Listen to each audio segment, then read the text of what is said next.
광주는 또 절대 잊지 말아야 되고 또 잊기 힘든 사건이 있었던 곳입니다. 5.18 광주 민주화 운동이죠. 저희가 아마 그 시대를 살아서 그런지 그 어느 사건보다도 더 이렇게 막 가슴이 와닿는, 미안하고 사실 이게 너무 거대한 주제라서 이걸 뭐 어떻게 이야기를 해야 되나 고민을 많이 했는데 아이스의 범잡이니까 범죄라고 이걸 저는 보려고 해요. 이것을 여전히 논란거리도 굉장히 많죠. 그렇죠. 예. 당시 계엄군 성폭행이 정부의 첫 공식 조사로 확인됐습니다. 계엄군의 대규모 유혈 진압 작전을 전두환 씨가 승인했다는 걸 증명하는 문건이 발견됐습니다. 5.18 광주 민주화 운동 당시 군이 시민들을 상대로 헬기 사격을 한 사실이 38년 만에 공식 확인됐습니다.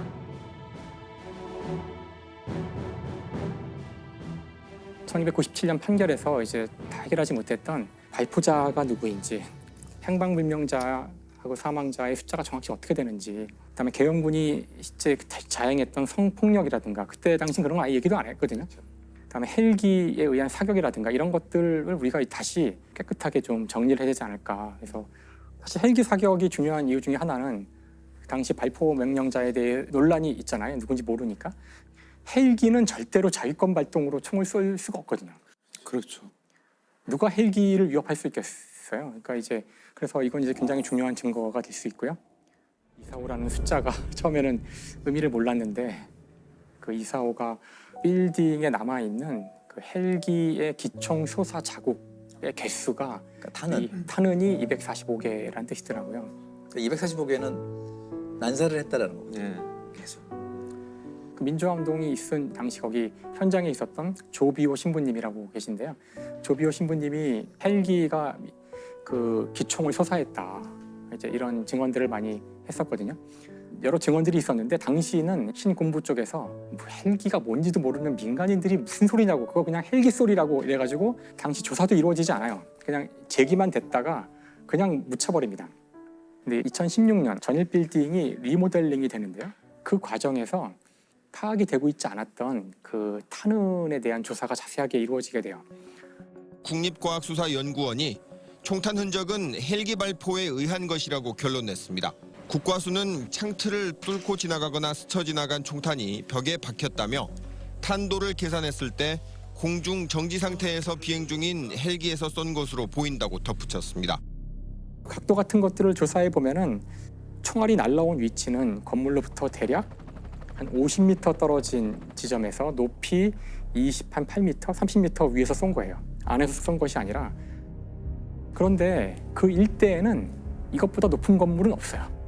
이 건물보다 30m 정도 높인 위에서 이런 각도로 쏠 수 있는 비행체는 헬기밖에 없다는 거예요. 그럴 수밖에 없죠. 2018년 2월 국방부에서 헬기가 광주 시민을 겨냥해서 실제로 사격했다는 것을 이제 인정했죠. 사건의 시작은 11.6이라고 박정희 대통령이 그 자신의 측근의 총에 맞아서 사망하는 그런 사건이, 당시로서는 정말 엄청난 사건이죠. 우리나라의 권력의 정점에 있던 사람이 갑자기 죽어버린 거예요. 대통령이 유고가 됐기 때문에 이 계엄을 선포하게 돼요.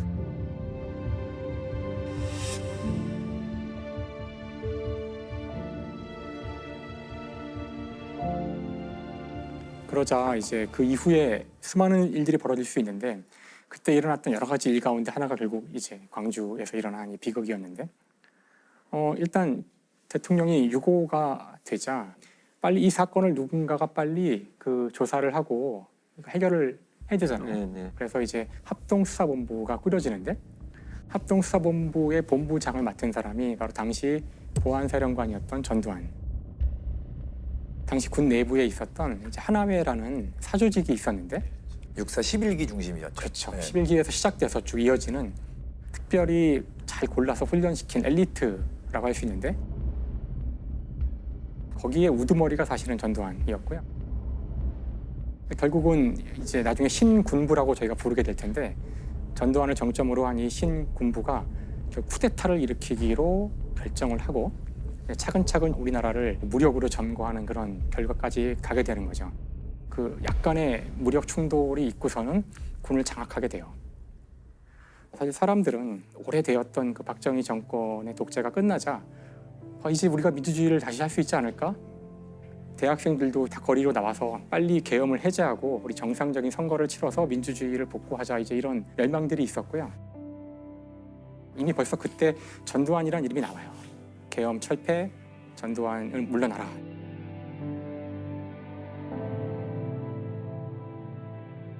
이때를 우리가 서울의 봄이라고 불리는 시기가 됩니다. 국민들은 임시로 약간 지나가는 그렇죠. 질서를 잡고 빠질 군부로 생각을 한 거죠. 하지만 이제 군부는, 신군부는 사실 이런 것과 상관없이 거사를 준비하고 있었고요. 계엄이 선포돼 있었는데 이 계엄을 제주도를 포함한 전국 단위 계엄으로 확대를 하면서 그걸 이용해서 이제 권력을 쥐려고 한 것이죠. 그러기 위해서 잡은 D-Day가 5월 17일이었고요. 5월 17일을 겨냥하고 차근차근 이제 작업들을 진행하게 돼요. 그래서 우선 K 공작 계획이라 그래서 주요 신문사, 방송사, 뭐 통신사 이런 곳에 있는 한 100여 명을 1대1로 다 만나서 회유 협박을 하게 됩니다. 언론을 통제하는 거죠. 그다음에 이제 충정 훈련이라 그래서 이제 5월 17일 전국 단위 계엄을 확대하게 되면 그때 일어날 반란 내지는 저항을 막기 위해서 특수부대와 군인들을 훈련을 시켜요. 시민들을 대상으로 한 진압훈련을 시킵니다. 5월 17일은 계엄을 전국 단위로 확대하는 국무회의가 소집되는데 회의장에는 군인들이 다 이제 완전히 도열해서 강압적인 분위기를, 그런 상황에서 거의 10분 만에 통과됐다 그러는데요. 그래서 그때 계엄 확대가 됩니다. 나는 대통령으로서 헌법과 관계 법령의 규정된 바에 입각하여 1980년 5월 17일 24시를 기하여 현 지역 계엄을 전국 비상계엄으로 정한 선포하고 모든 정치 활동 중지, 모든 대학은 휴교, 집회 및 시위 금지, 언론 보도는 모두 사전 검열. 우리나라 행정부의 기능은 중지되고 계엄군이 모든 것을 집행한다, 이렇게 되는 거죠. 사실 이제 전국의 모든 사람들이 숨을 죽이고 다시 쿠데타가 온 거구나. 이러고 있을 때 단 한 도시가 이제 여기에 이제 저항을 하게 돼요. 끝까지 여기에 저항을 해서 이제 막대한 희생을 치르게 되는 것이 5.18 광주 민주화 운동이죠.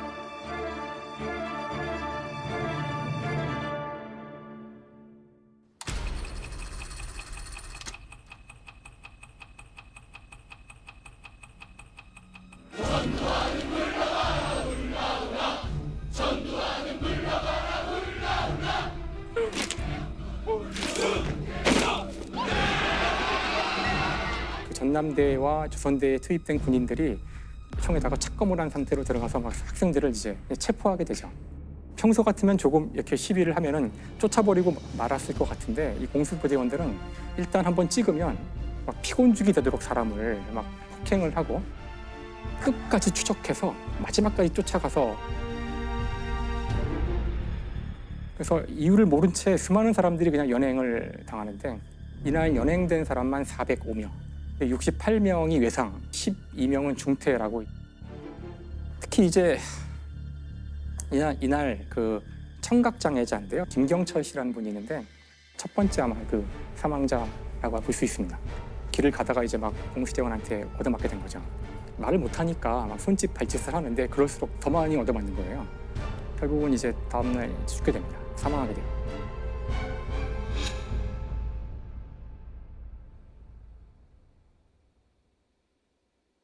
(5월 19일) 되자 어제보다 더 잔인하게 이제 진압 작전이 시작됩니다. 그래서 신군부에서는 이제 공수부대를 하나 더 투입합니다.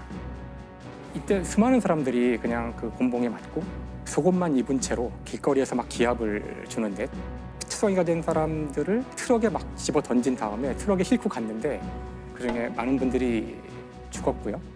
많은 분들이 행방불명이 되고 그랬죠. 이제 시위는 멈추질 않고 전투에 가까운 끔찍한 폭력이 벌어지게 되는 거죠. 특히나 이제 군인들이 총에 착검을 한 상태로 들어가서 막 체포하게 되죠.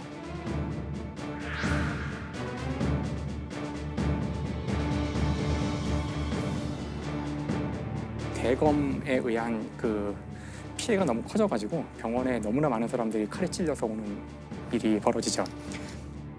대검을 착검했다고? 시민들 진압하러 나가는데 보통 대검 착검은 전시 아니면 대검 착검할 일이 없죠. 살상 무기로서의 역할이지 그게 상황을 제지하겠다라는 의도보다는 훨씬 더 넘어서는 행위라고 봐야 되겠죠. 자기가 지켜야 될 장소에 가는 계엄군이 이미 착검을 한 상태로, 그러니까 다른 지역에서는 그것만 보고도 아마 별로 저항을 할 의지 자체를 다 그렇죠. 잃었을 거예요. 5월 20일 오후가 되면 시내버스, 트럭과 택시 200대가 줄을 지어서 계엄군이 점령하고 있는 도청을 향해 갑니다. 금남로를 지나서. 그날 밤에는 이 사실을 제대로 알리지 않는 이제 방송국, MBC, KBS가 불타오르게 되고요. 진압이 안 되니까 이제는 정말 공수여단의 여단장이 그 실탄을 나눠주라고 합니다. 실탄을 이제 장전하게 돼요. 민간인을 상대로. 그렇죠. 그러니까 지금 보시면은 신군부는 광주를 상대로, 시민들을 상대로 지금 군사 작전을 펼치는 거예요. 결국은 21일 날 오후에 엄청난 규모의 집단 발포가 이루어지는데 도청 앞, 분수대 앞에서 애국가가 울려 나오는데 애국가가 끝남과 동시에 이제 군인들이 이제 집단 발포를 하게 됩니다.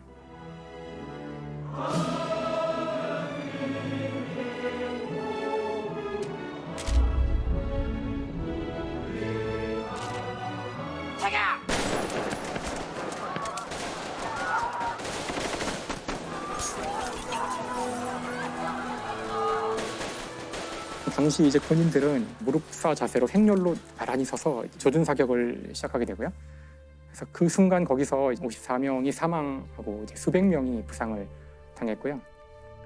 금남로 위에 있었던 여러 빌딩들, 그런데 이제 저격수들이 올라가서 밑에 있는 시민들을 이제 그 조준 사격해서 다 죽이게 됩니다.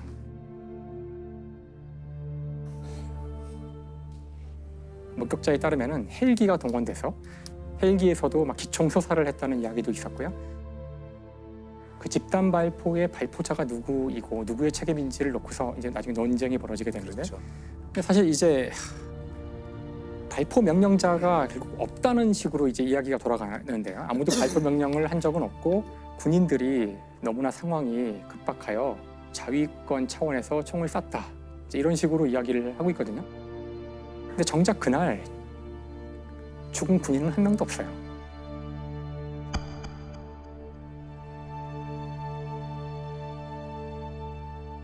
이제 27일 날 이제 본격적으로 이제 진압 작전이 시작됩니다.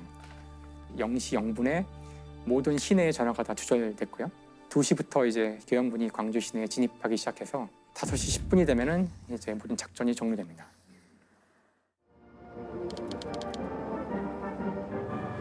산당들에게 알린다. 상당들에게 알린다. 많은 폭도들이 투항하여 성명을 보장받았다. 아직도 늦지 않았으니 주저 말고 자수하라. 폭도에게 알린다. 폭도에게 알린다. 총을 버리고 자수하라. 계엄군은 그동안 광주 사태를 평화적으로 해결하기 위해서 전력을 경주해왔으며 그럼에도 불구하고 광주 사태는 극렬한 폭도들에 의해 악화되는 조짐이 보였다.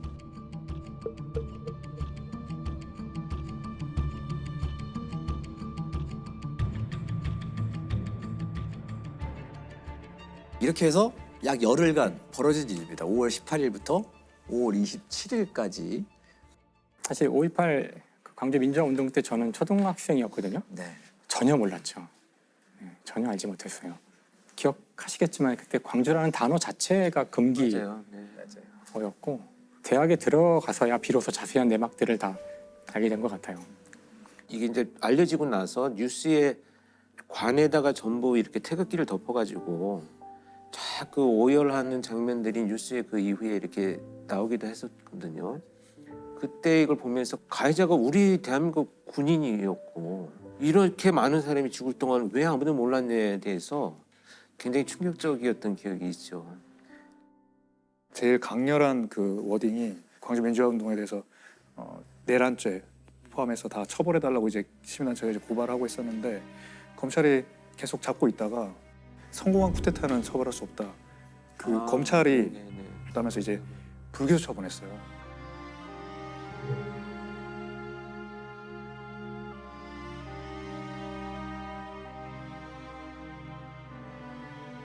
근데 그때 이제 그게 난리가 났고 저는 이제 법대에 갔으니까 저의 주변에서 이게 법적으로 맞냐 가지고 굉장히 이야기를 많이 했던 그때 기억이 납니다.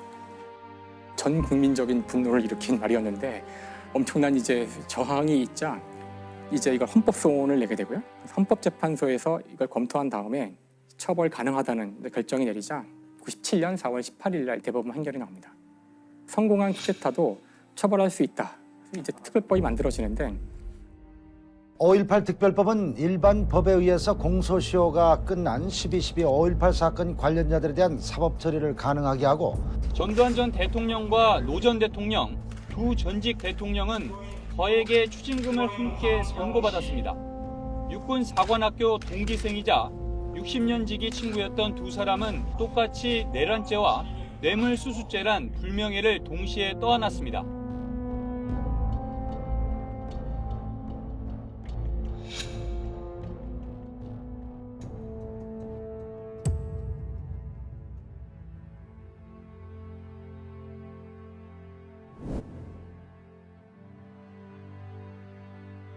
특히나 이제 여전히 풀리지 않는 이제 미스터리 중에 하나가 바로 그 5월 21일 집단 발포를 명령한 사람은 누구인가? 97년 이후에 발포자에 대해 새롭게 알아낸 사실이 몇 가지 있어요. 그러니까 당시 이제 이군 사령관이 5월 23일 그 전두환에게 보여준 문서가 있는데 그 문서에서는 진압 작전에 대한 제안을 하는데 그것에 대해서 각하께서 굿 아이디어라고 하셨다. 당시 이제 증언에 따르면 이 각하는 전두환이다. 적어도 이제 충정 작전, 그러니까 진압 작전을 동의했다는 거는 이제 기록에 있는 듯한 거죠. 그 어떤 자료가 또 발견됐냐면은 광주의 경찰이 치공수여단의 그 사령부에서 일어나고 있는 일을 이렇게 와서 참관하고 그랬대요. 참관하고 돌아가서 쓴 서류에 남아 있는 건데 일종의 그 정보 보고서 같은 거군요. 그렇죠. 예. 제3공수여단의 그 작전 본부죠. 거기에서 진돗개 하나가 발령되었다는 이야기를 들었다는 거를 보고 와서 이렇게 기록을 한 거예요. 네. 진돗개 하나가 발령되면은 기본적으로 실탄이 지급되고 다음에 그 자위권 발동할 수 있는 상황이거든요.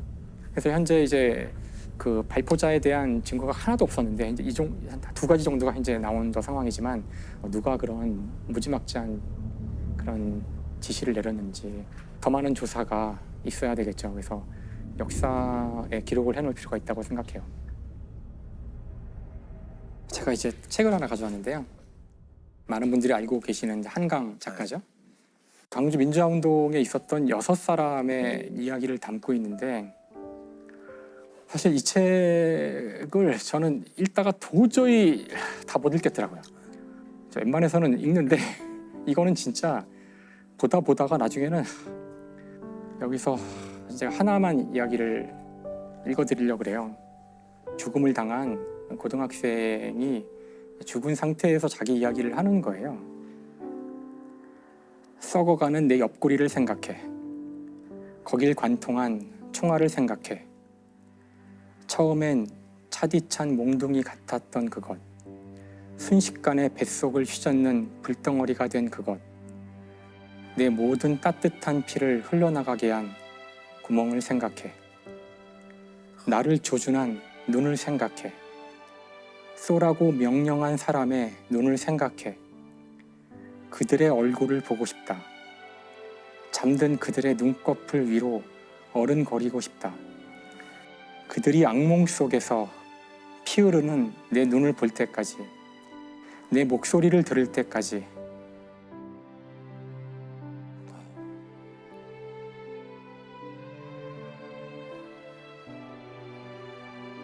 저희가 이제 민주주의는 피를 먹고 자란다는 그런 이야기를 할 때가 있는데 아마 지금 우리가 누리는 이 민주주의가 누군가 흘린 피가 있었다는 것, 저희가 이것을 기억하는 것이 단순히 억울한 죽음에 대한 그런 묵념의 느낌이 아니라 바로 지금의 우리 이 민주주의가 계속 되기를 바란다면 이것을 잊지 말아야 한다고 생각합니다. 그렇습니다.